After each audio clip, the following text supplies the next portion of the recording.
ang inyong karapatan bilang botante. Pangalawa, kailangan niyong malaman sino ang mga kandidato. Pangatlo, ano yung hinahanap niyo sa isang kandidato? Ano yung platapormang nais niyong marinig sa kanila? At pang-apat po, huwag po kayong papayag na kung sino-sino lang ang isusulat niyo o ise-shade niyo dun sa balota, no? Pag-aralan po ninyo ng maigi. Um, Bakit po? Kasi po ang ating boto, sagrado po 'yan, 'no?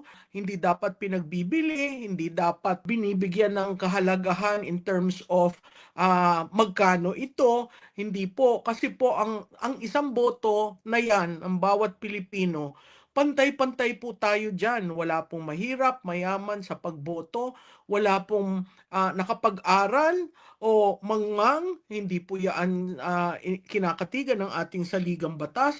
Wala rin po yung profesional o ordinaryong manggagawa lamang. Sa isang araw, sa